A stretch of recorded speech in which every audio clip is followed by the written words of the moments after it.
I'm talking today to those who are learning to do qualitative research. So now I have gone over some of the general principles and practices of qualitative analysis. Let me now illustrate what all this might mean in practice by analyzing a small bit of data from one of my own studies. Of course, let me remind you that this is one example of how analysis might happen. It is not the only way to do things, merely what I did. My hope is that you can pick out of my example some of the things that I've been talking about till now. The segment of data I'm going to put up shortly comes from a study of a particular strategy in Ontario called Early and Safe Return to Work. It's a strategy for getting injured workers back to work after work-related injury or illness. The policy revolved around returning to work before full recovery at jobs modified to suit the disability and stage of recovery.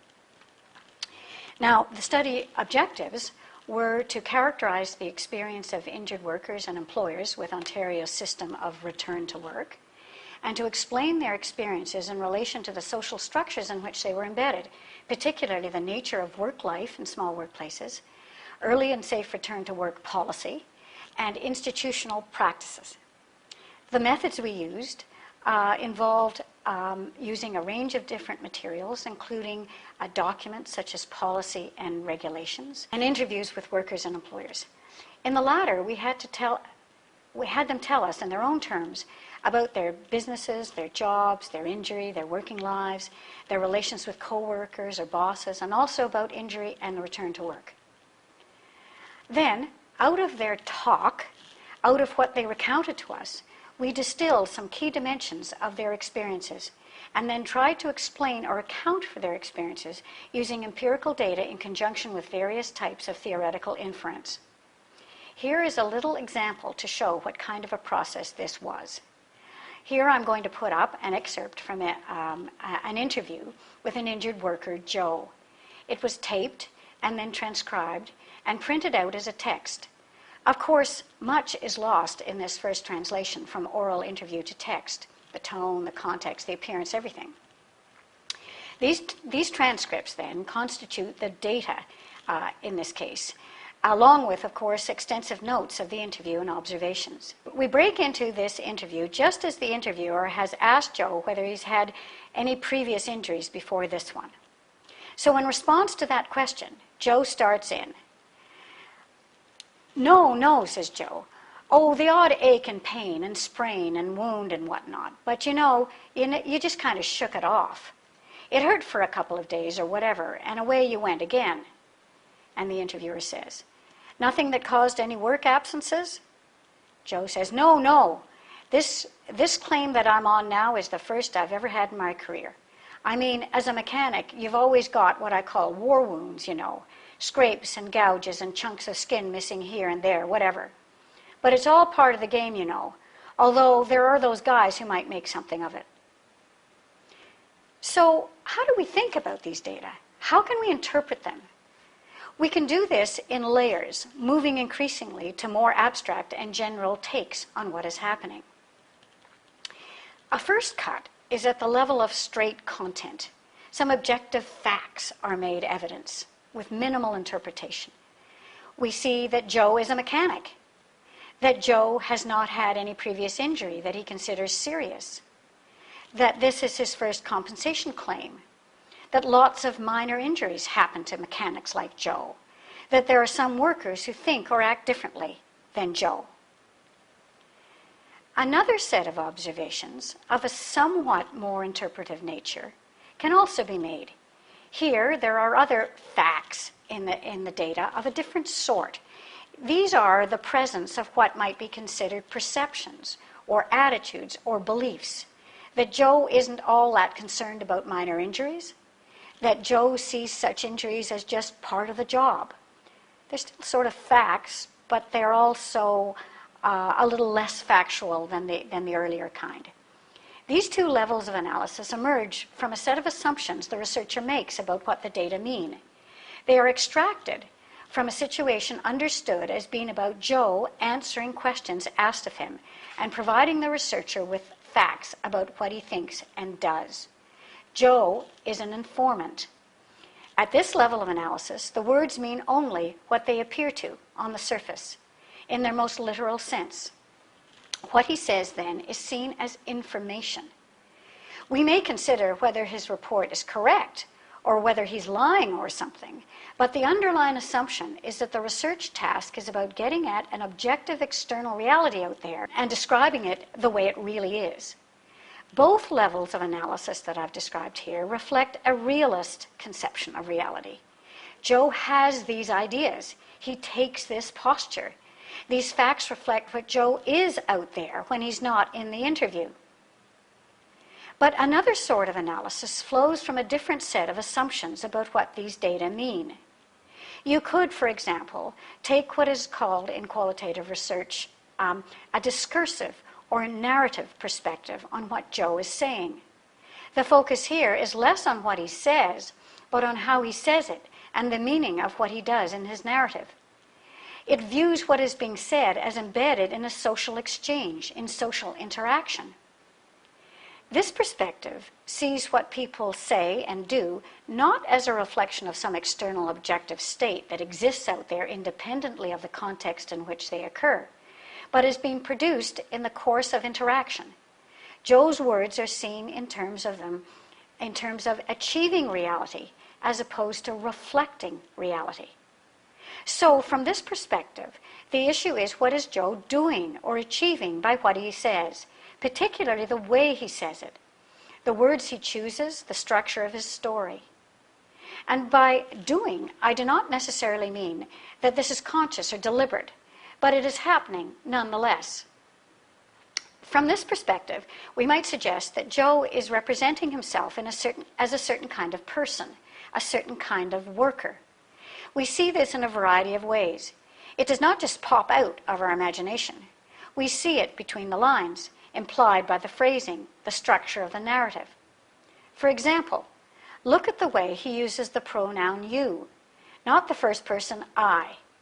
This phrasing seems to suggest that it is a class of people that do it, that he belongs to that group. There is possibly also a hint of a normative phrasing, that this is what one should do.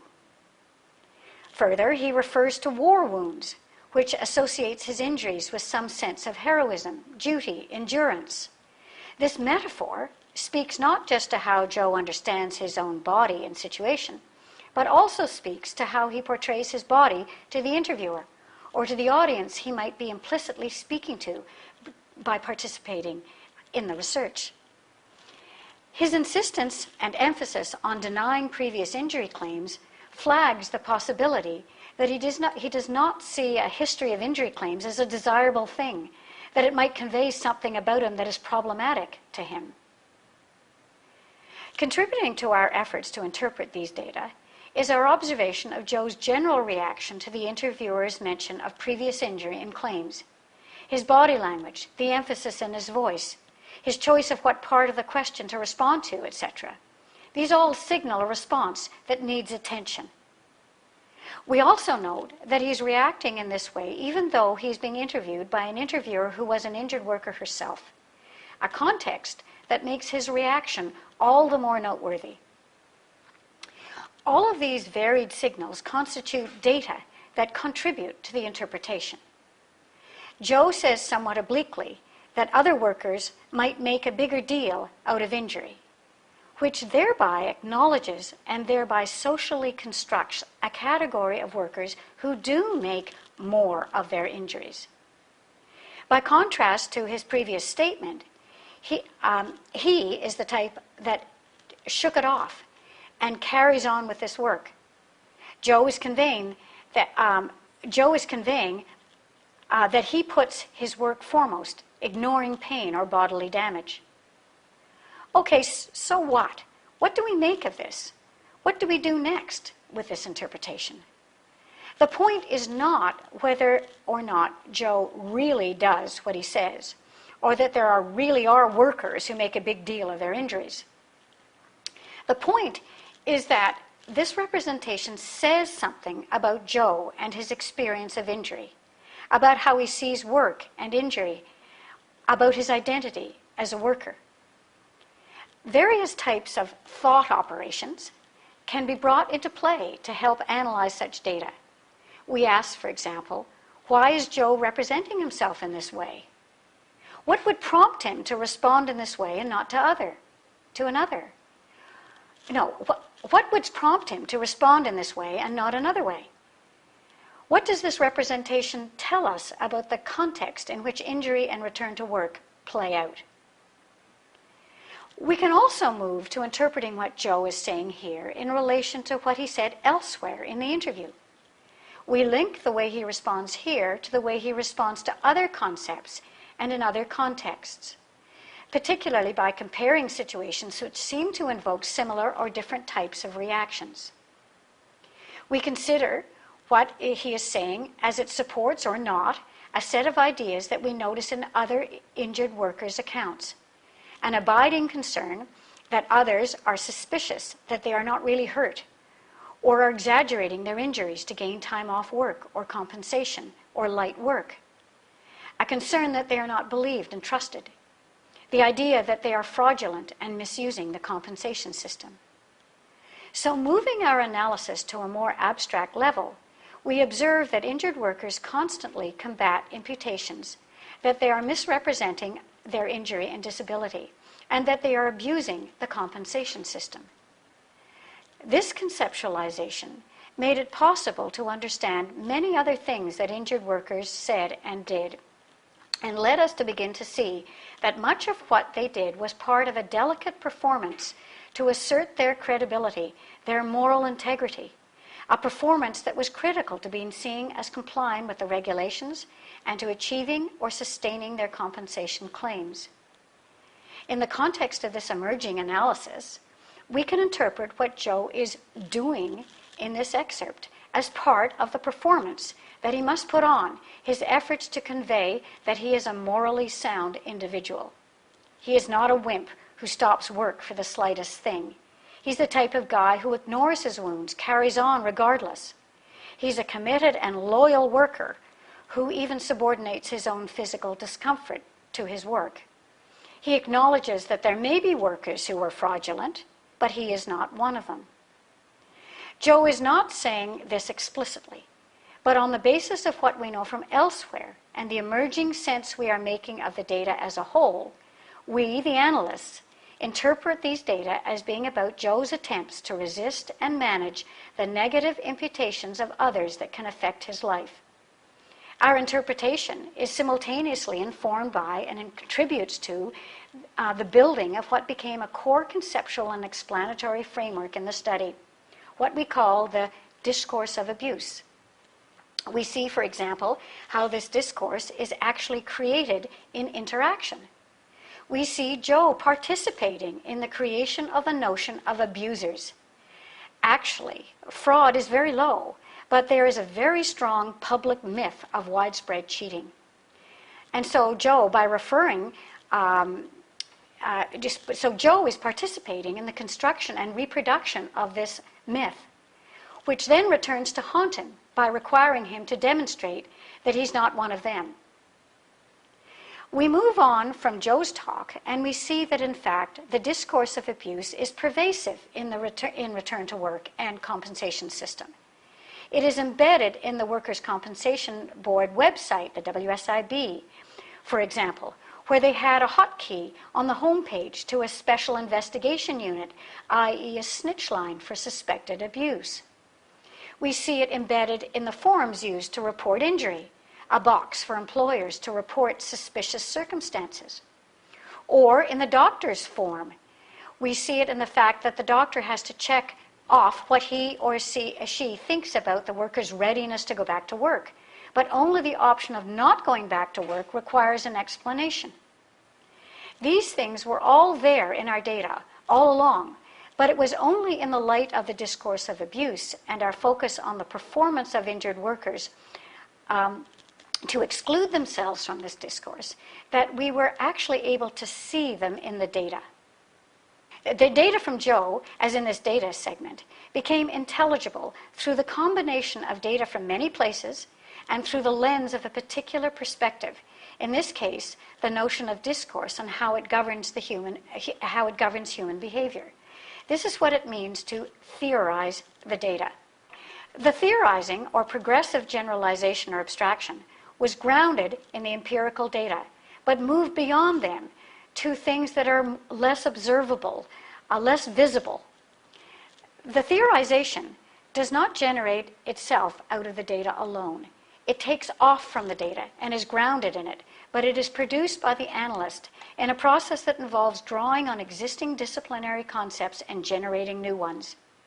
Thus, for a given set of data, there isn't just one right interpretation. A phenomenon can be understood in many different ways, depending on the level of abstraction and the standpoint of the research and the disciplinary base of the analyst. The evaluation of any particular interpretation depends on how well the analyst puts forward a case for a particular interpretation, whether it is convincing, useful, generic in application. So, to close, let me just pull together and reframe some of the key points I've made about qualitative analysis. The distinctive feature of qualitative research lies less in the data than in the analysis. Analysis runs throughout the research. It is inseparable from all the other activities and is intimately related to how data were collected. Qualitative analysis moves beyond the face value of data because meaning is not inherent in the words and cannot just be read off the surface.